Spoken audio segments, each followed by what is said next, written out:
Oh, I'm live. Hello, ladies and gentlemen. I hope that you're having a fun garden season. I hope that everything's working out for you.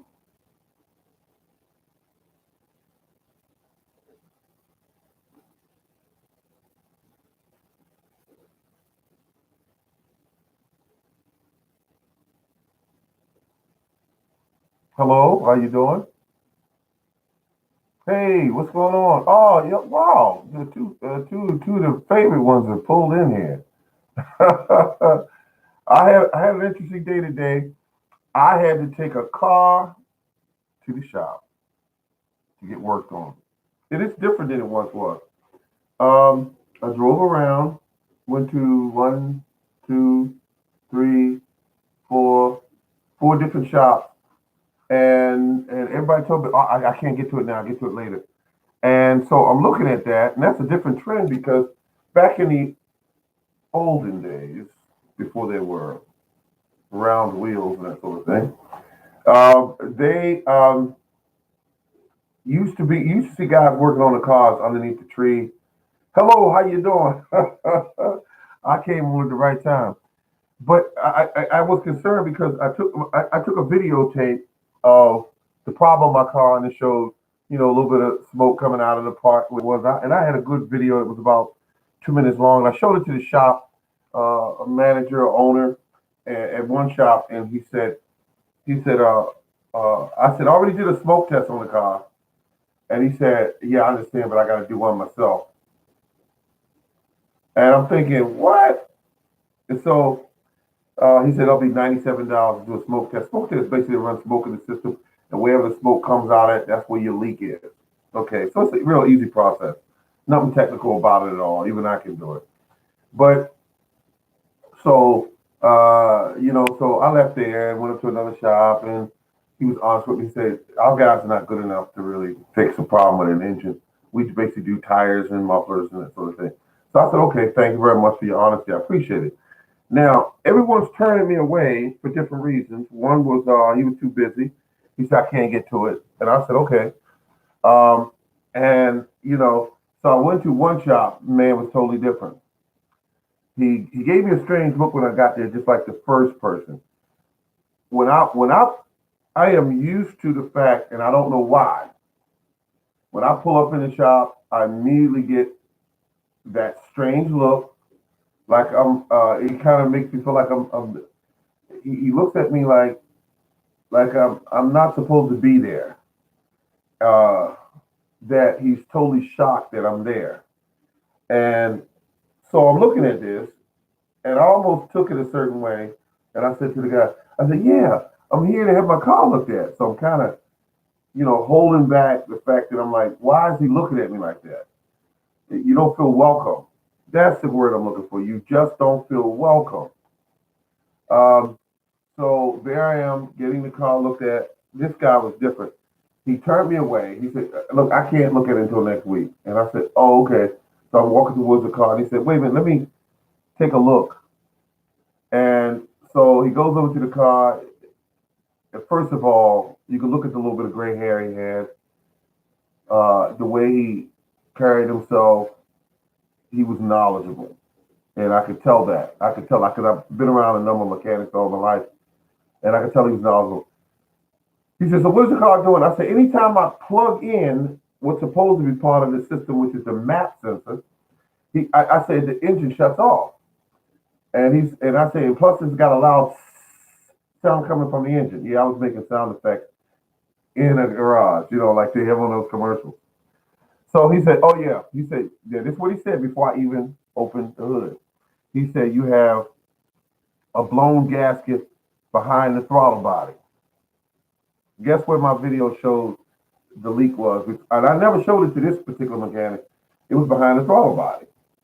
And so he knew. Then he got there and we cranked the car up. He listened and he felt all down there and he felt all down there and he, pulled the hose off and he was feeling in front of the hose for vacuum, for suction. And he didn't feel what he's supposed to feel. So he said, you got a blown gasket out of behind the throttle body. He said, or it's behind the intake manifold. He said, one of those two, that's where your leak is. And I said, well, will that affect me from being able to plug up the mass airflow sensor? He said, absolutely, yeah. He said, because the computer's getting two sources of vacuum in there, and it doesn't know what to do with it. So it shuts the car off. Okay, so anyway, he said he would look at it. He quoted the price. He gave me his card. He wrote his name on the back of the card, and I was absolutely happy with the way he carried himself. So I said, I'm gonna bring the car to him. Now, if he repairs the car in a timely manner, professional service, and at a price that's fair, that's all I ask, then I'm going to keep coming back to him.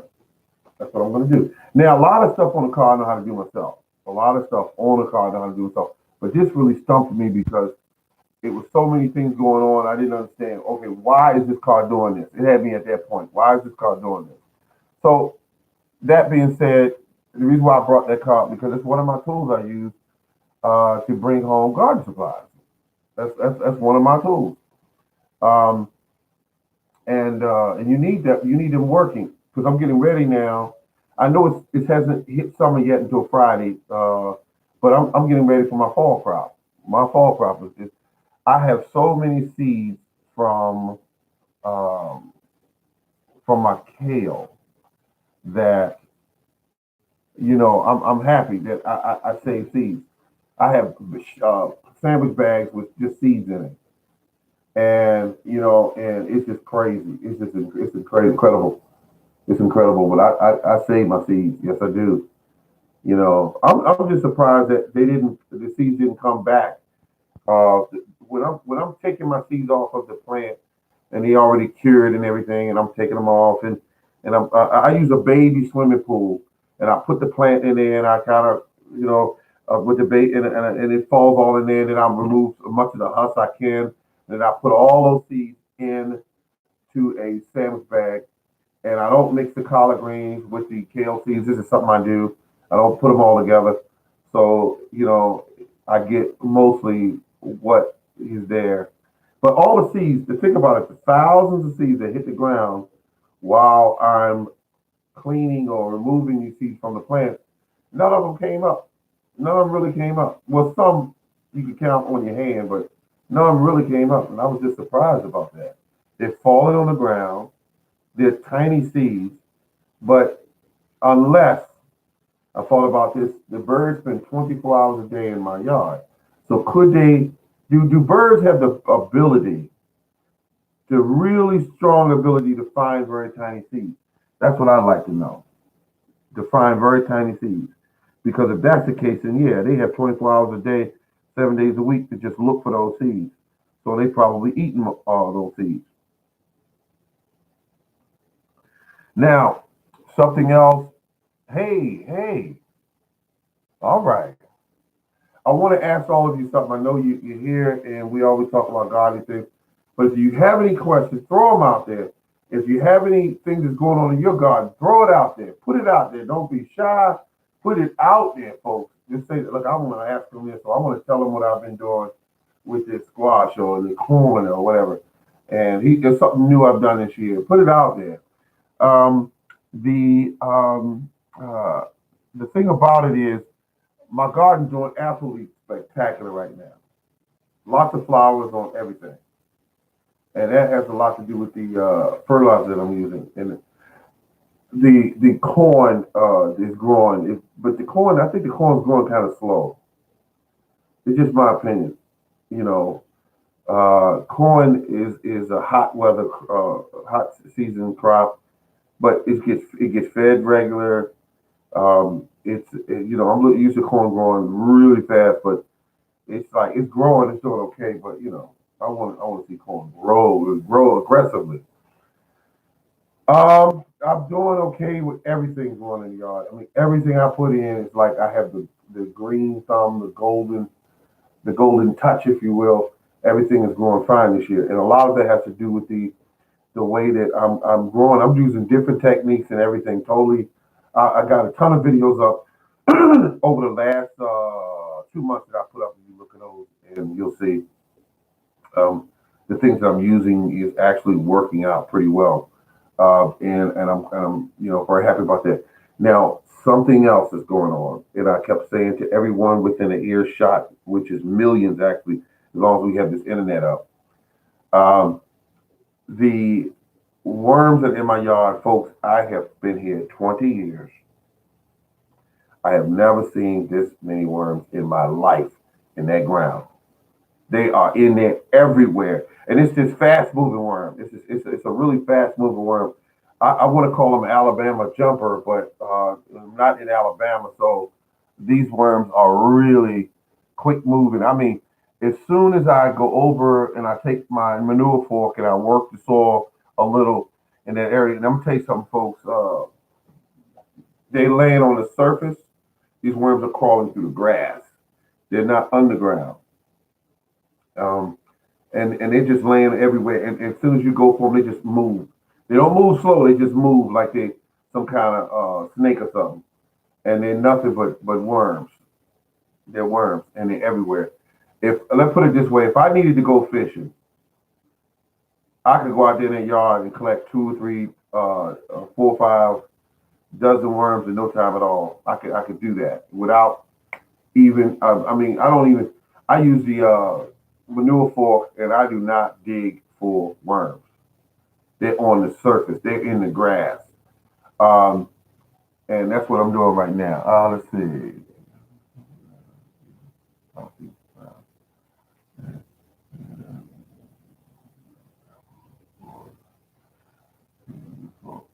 You're asking me, do I use peels, coffee grounds, and apple peels, things like that in my soil? No, I use none of that. I use no, I use none of it. I just don't use it. Hey, let's see, I have to go on. Okay, take care now. Upload my latest. Oh yeah, I want to see the video. Yeah, yeah, yeah. Um, but no, I don't use it. I use all grass and weeds. That's all I use. That's all I use.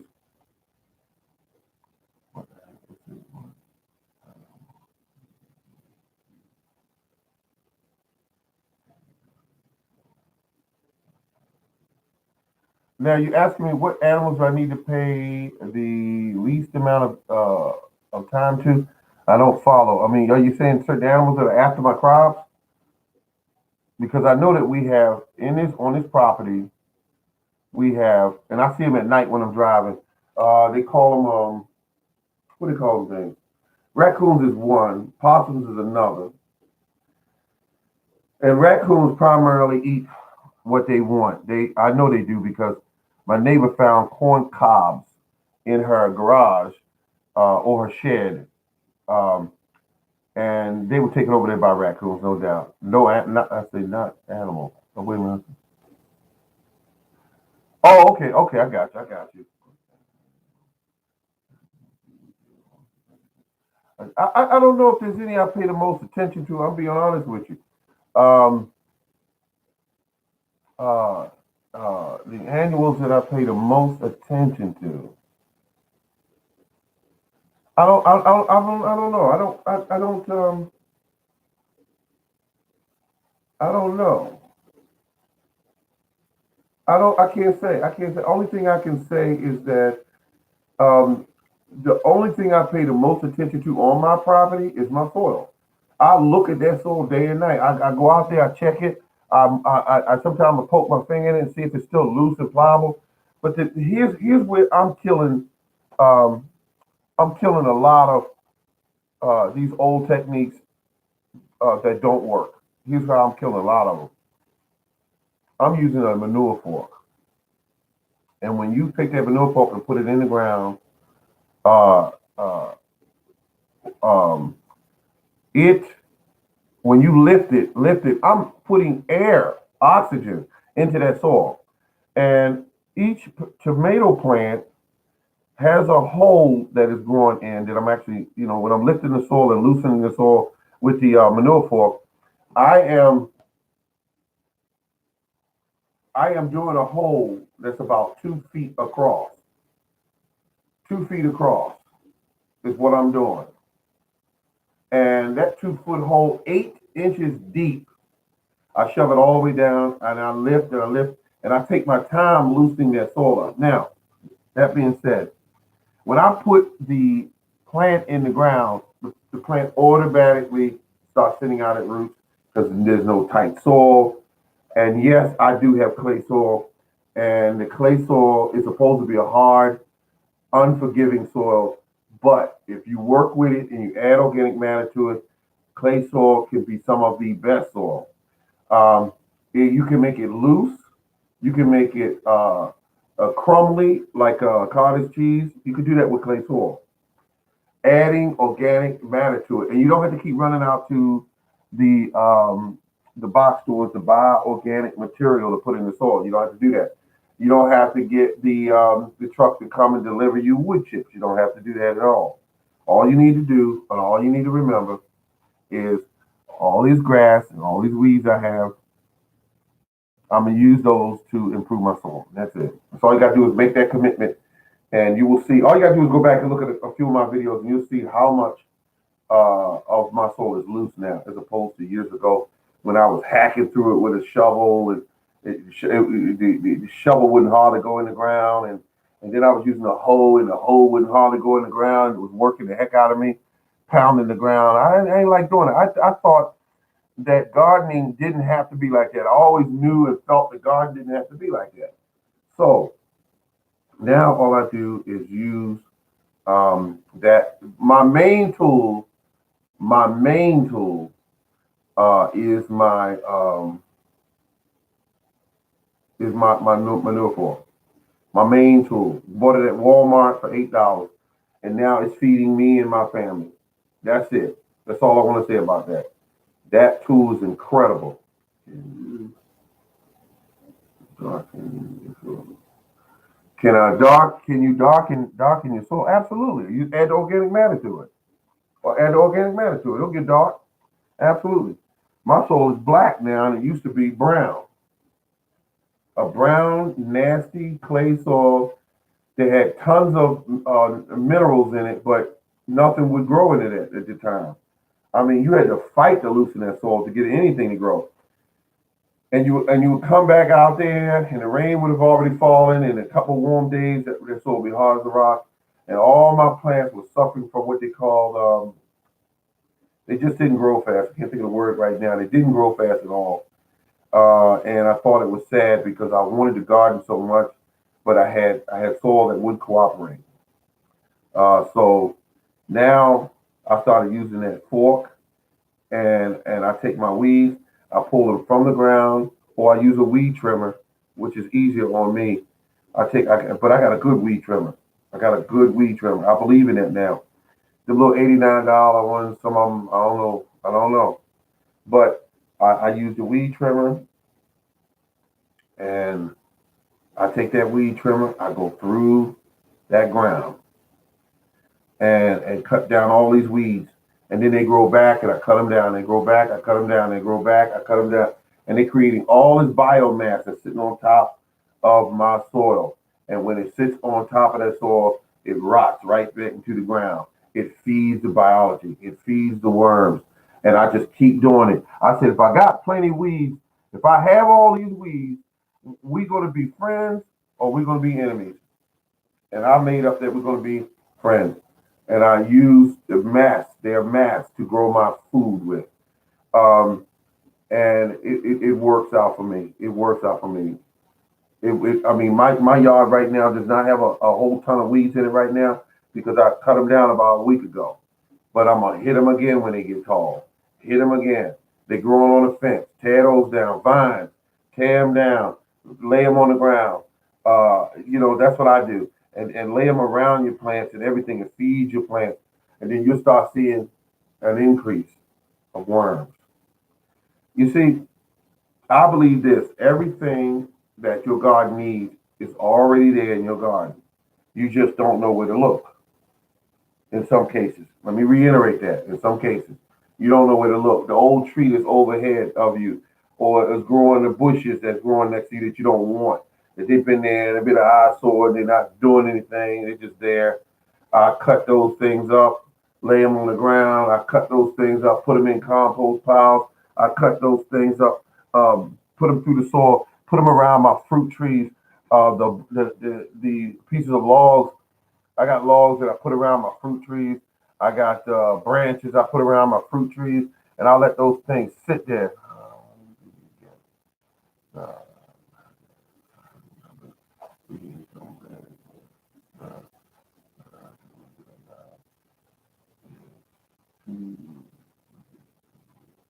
let me just say something about that.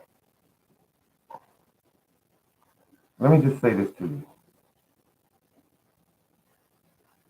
Everybody on earth is writing something.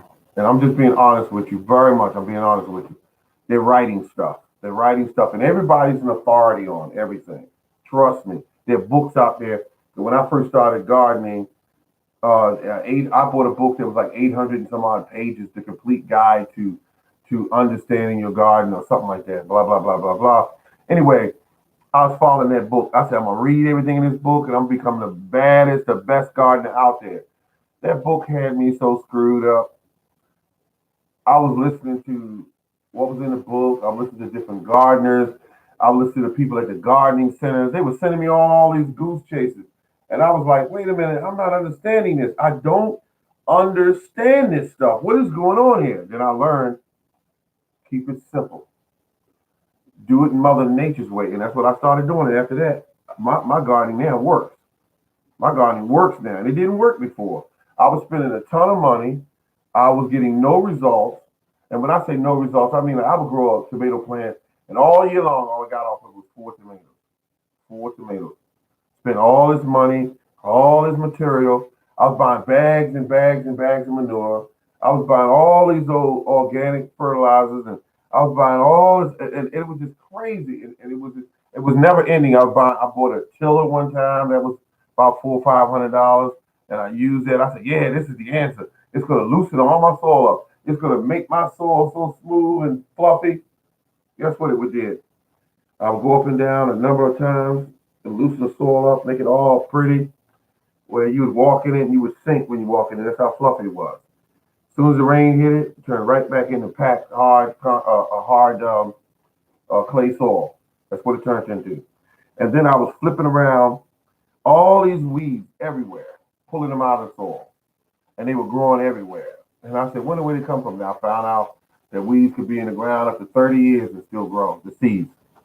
So at any rate, I was out there pulling weeds and trying to figure out I was throwing them in trash bags. I didn't know what to do with them. I didn't know what to do with them.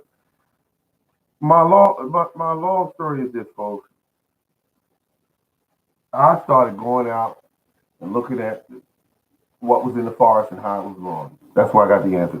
And I said, wait a minute, Mother Nature, the weeds grow, they mature, and they die. So they hit the ground and go back into the ground. Sound like chop and drop to me.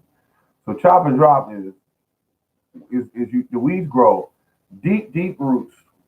Sometimes go up to 7 feet down. Some of these weeds grow up to 7 feet deep. Now there's a lot of minerals down there that you will never be able to dig through with a shovel. And so you let the weeds do the work. They going down there pulling up all these nutrients. Now, when the weeds pull up the nutrients, they store this stuff in their leaves and their stalks and all that stuff. And that's what they do. So when you cut them off and lay it on top of the soil, guess what? You laying those materials on top of the soil. And the biology comes up and eats it, and it craps and lives and dies and reproduce, and all this activity is going on top of the soil. And your plants love it. Your plants live off of that. Without the biology in the soil, your plants would be no plants. So long story short, you let the weeds grow and you chop them off with a weed trimmer. Chop them off with a weed trimmer. They lay on top of the soil. They do not look all that good. I'm not gonna lie to nobody. They don't look all that good, but they die, and they die back within about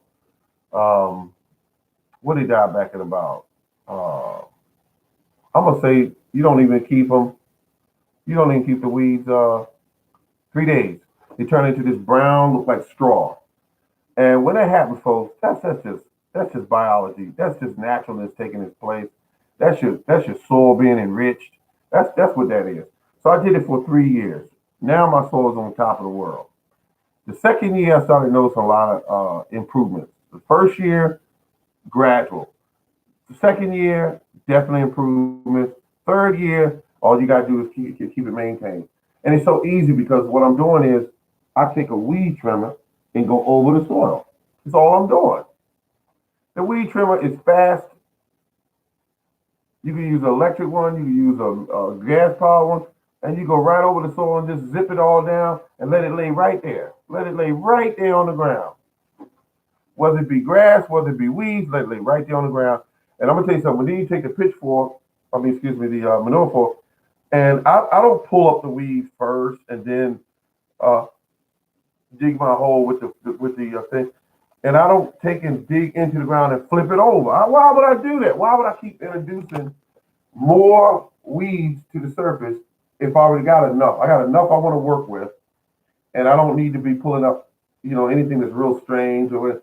Long story short, folks, I got I got vines running the ground, and thick, big, thick vines. I got weeds. I got all kinds of weeds with huge leaves like that, a foot across. I got weeds. So I got aggressive weeds. And I'm saying that to say this is that when I use this fork, I don't even have to pull them out of the way. I just go right down there where they are, right while they're there, and I open up the spot and I loose up the soil and I go down. And then I take one hand and I grab the soil and pull it to the side. And when I pull it to the side, good evening. When I pull it to the side, folks, when I pull it to the side, it just lifts up. And I take the weeds and toss them right over on the next part of where the yard is and let them rot back into the ground. It's so beautiful, simplistic, simple. Oh my God, I love it. I love it. And when I do this, I'm just only telling you this because it's such a good deal. I put the plant in the ground, the soil is soft and fluffy, the weeds are out of the way for about 2 feet, and you just keep that maintained back about 2 feet. And when you do that, folks, you in heaven. Your stuff is growing beautifully. You don't have to worry about anything. And it's growing. Corn, watermelons. I got watermelons out there growing.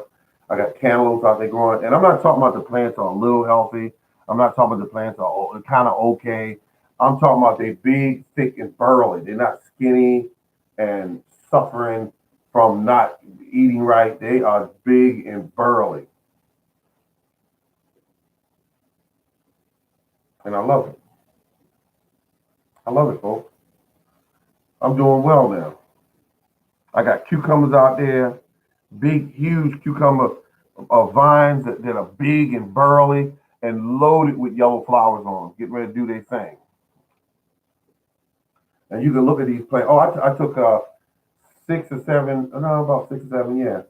Um, Cucumber plants, stuck them right in a compost pile. Just took the seeds and just stuck them in the compost pile and left them there.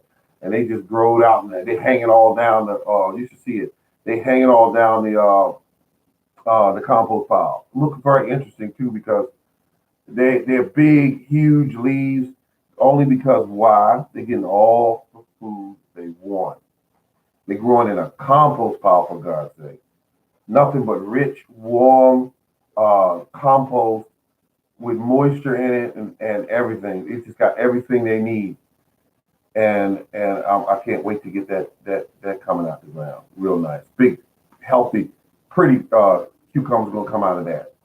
The squash, pretty, shiny, yellow, no bed bug, no bites or nothing, no bugs and nothing. And the reason why that is because everything is pretty.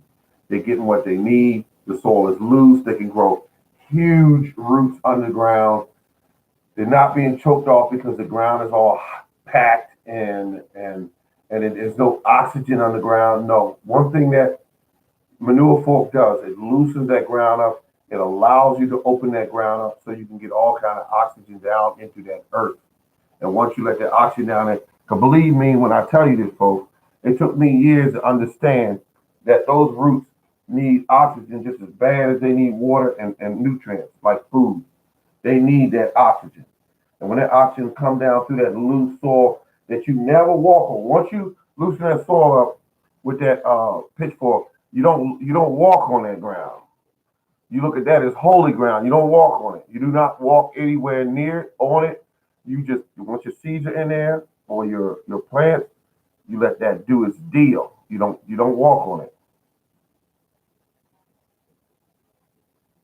Wow, couldn't have said that better myself.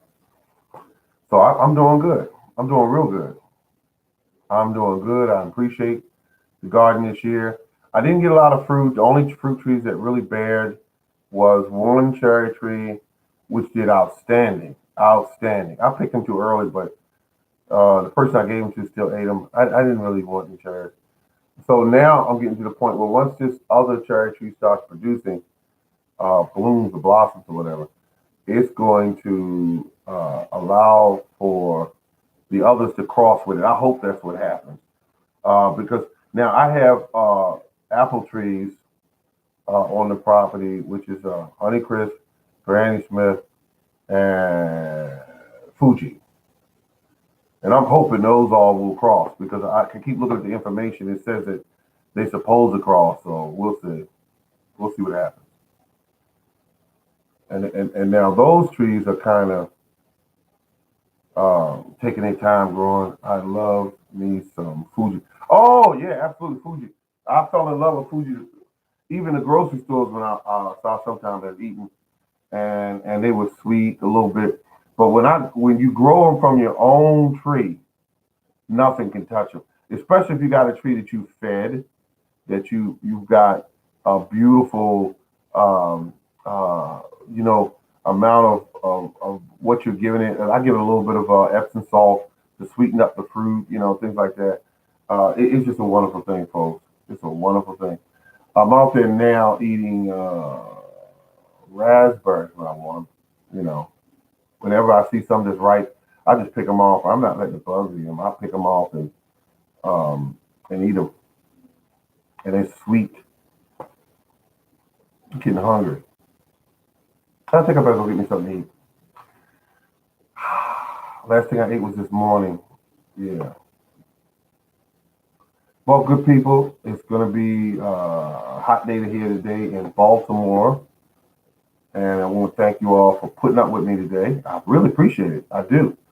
I have this addiction of gardening, and it's paying off now because first I was that crazy man that people said, he's that guy on the street. He got all that stuff growing in his yard. Look at his tree. Look at him, look at him. He's taking pictures of his trees. And they're looking at me, and I'm thinking to myself, they think I'm crazy. Pouring down rain here in Philadelphia. Oh, that's a beautiful thing. That's a beautiful thing. When it rains here, it rained last night here. I loved it. I loved every bit of it. I loved it. It was raining, and I said, yes, let it rain. Let it rain. Sunshine, blue skies. Please go away. My girl done found another. She's gone away. All right, good people. This has been the Morning Gardener, and I'm going to take a couple of minutes and go eat me something. So I appreciate each and every one of you for stopping by. Thank you very much. You have a good day, and I appreciate you. And remember, keep on growing. Thank you.